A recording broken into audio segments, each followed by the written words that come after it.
In 2011, the world watched as the former longtime leader of Libya, Colonel Muammar Gaddafi, was captured and executed by rebel forces. But hopes it would lead to a new era of stability soon disappeared. As it collapsed further into civil war, Libya's population suffered and it became a significant source of instability in North Africa.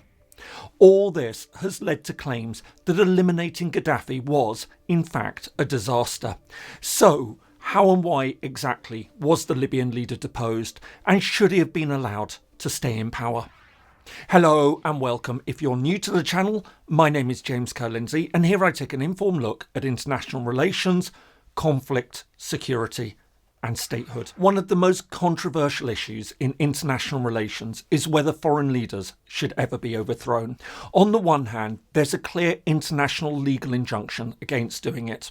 States are sovereign entities and other countries must respect that, even if it means accepting undesirable, unaccountable and often dangerous leaders. However, balanced against this, there's the argument that the international community is responsible for upholding human rights and protecting populations against the worst abuses of dictators. Likewise, it should be able to respond to leaders who represent a fundamental threat to international peace and security.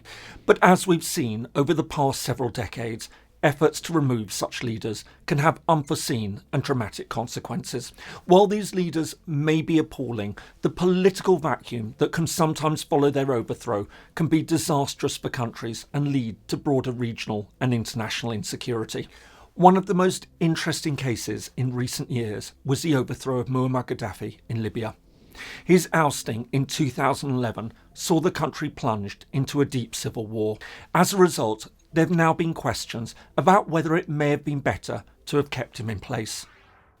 The state of Libya lies in North Africa at 1.75 million square kilometres or 680,000 square miles. It's the 16th largest country in the world and the 4th largest in Africa. To its east lie Egypt and Sudan, to its south are Chad and Niger, and to its west are Algeria and Tunisia. The Mediterranean Sea lies along its north coast. Its population is currently in the region of around 6.7 million, much of which is located along that Mediterranean coast, predominantly in two main cities, the capital, Tripoli, in the west, and Benghazi to the east. The country is resource rich, ranking in the top 10 worldwide for oil and natural gas deposits. As a result, at one stage, it was one of the wealthiest states in North Africa, with a per capita GDP of almost $16,000 in 2012. However, that figure has now been halved, and Libya has fallen below the regional average. Libya has a vibrant history stretching back thousands of years. Having been conquered by the Phoenicians, Carthage and the Greeks, the north coast came under Roman control in 74 BC, becoming the provinces of Cyrenaica and Africa. However, as the Roman Empire split in the 4th century, it was divided between the western and eastern parts. This lasted until the 7th century when, following the emergence of Islam, it was conquered by Arab forces. From there, it remained under Muslim rule, becoming a part of the Ottoman Empire in the early 16th century. In 1911, Italy seized control. This lasted until 1943. After heavy fighting during the Second World War, it was occupied by the Allies. Although France and Italy relinquished their claims to Libya in 1947, Britain retained control. However, following UN calls for it to be granted self-determination, it formally gained independence on the 24th of December 1951, becoming the United Kingdom of Libya. At first, the new country's future looked far from promising. Poor and underdeveloped, it was also fragmented across its federal political system. As a result, it was highly dependent on foreign aid, including support from Britain and the United States, both of which were granted military bases in the country in return for their assistance. However, all this would change in the 1950s with the discovery of oil. This had a dramatic economic and political impact on the country as foreign firms moved in to begin drilling. This led to growing disaffection amongst the youth, with many supporting the Arab nationalism of Gamal Abdel Nasser, the president of neighbouring Egypt. All this came to a head on the 1st of September 1969 when a group of young army officers led by Muammar al-Gaddafi staged a coup and overthrew the king, who at the time was abroad. From the start, Gaddafi, a devout Muslim and Arab nationalist, began transforming the country. Assuming the post of Commander of the Armed Forces and Chairman of the Revolutionary Command Council, the new governing regime, he espoused a highly devolved form of populist socialism combined with a strict adherence to Islam. At the same time as he remade the country internally, he also radically transformed its foreign policy. For a start, he moved against Western influences in Libya.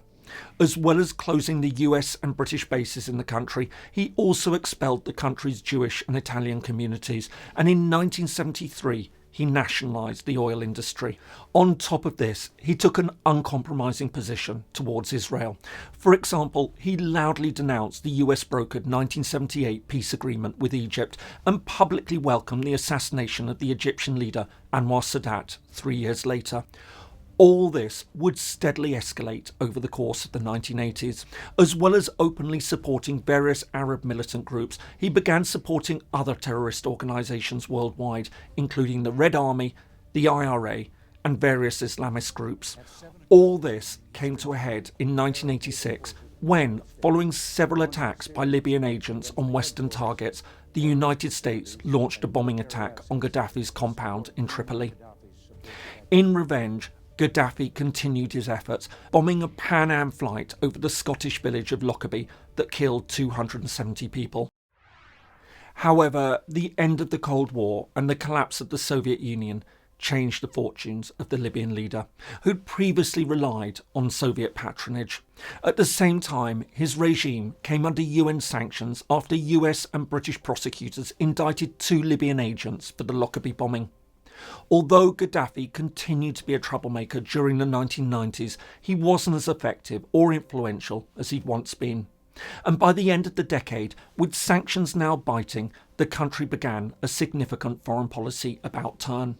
After agreeing to hand over the Lockerbie bombing suspects and paying compensation for the death of a British policewoman killed outside the Libyan embassy in London in 1984, Gaddafi started to be welcomed back into the international fold.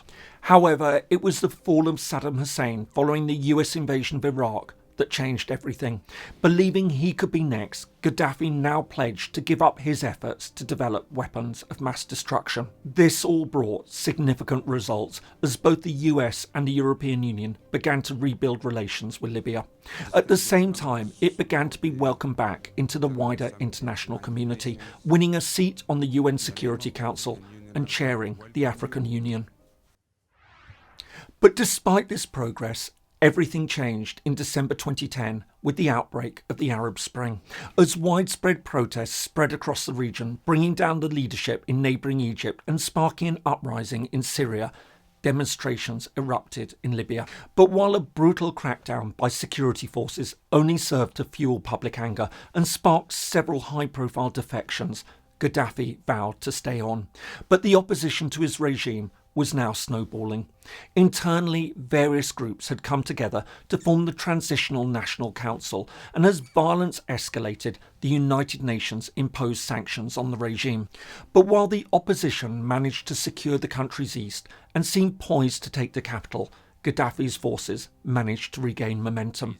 And it was at this stage that Britain and France now stepped in to call for direct intervention, proposing a no-fly zone over the country. Although other Western states, including Germany and the United States, initially urged caution, the Arab League supported the measure. As a result, the UN Security Council voted in favour of military measures to halt the fighting. By the end of March 2011, NATO had begun missile and airstrikes against Libyan forces loyal to Gaddafi. At the same time, while diplomatic efforts continued to find a peaceful resolution to the crisis, Britain, France and Italy all sent military advisors to help the rebels. All this delivered results when in August, the opposition forces finally broke through and took Tripoli. With the Transitional National Council now internationally recognised as the country's lawful government, Gaddafi, who'd fled the capital, was finally captured and killed by rebel forces on the 20th of October. Although many hoped that the country could now make a fresh start, the disparate groups that had overthrown Gaddafi soon turned on each other. In 2014, this erupted into another full-scale conflict, the so-called Second Libyan Civil War, as the government of National Accord in the west took on the forces of the Libyan National Army in the east. On top of this, the involvement of various outside actors further complicated matters.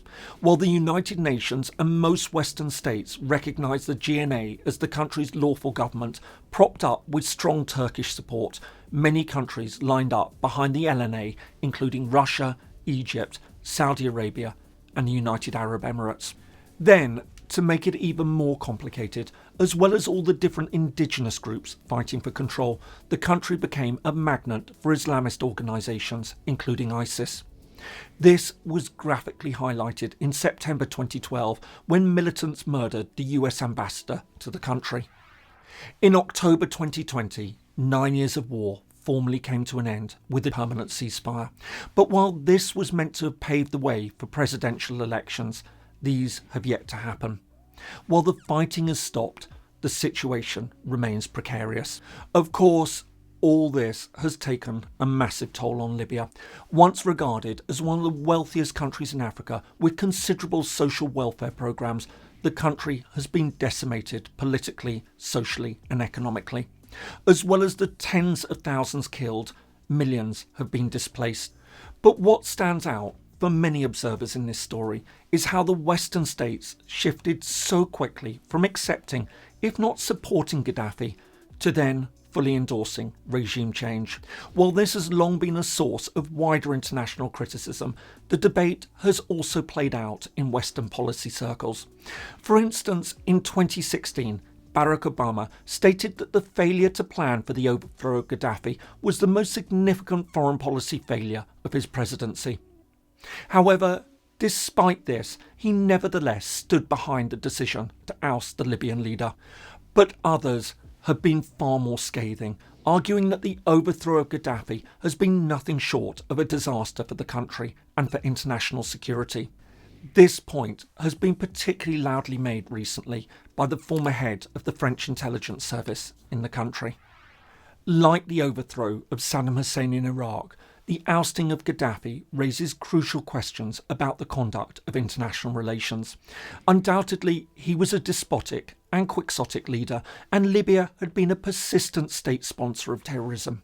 But he'd also been trying to engage in rapprochement and had been brought back into international society. Ultimately, Libya, like Iraq, should prompt observers on both sides of the debates, pro and anti-interventionists, to think long and hard about how to respond to unstable autocrats in the international system and consider the broader effects of removing them. I hope you found that useful. If so, here are some more videos that you might find interesting. Thanks so much for watching, and see you in the next one.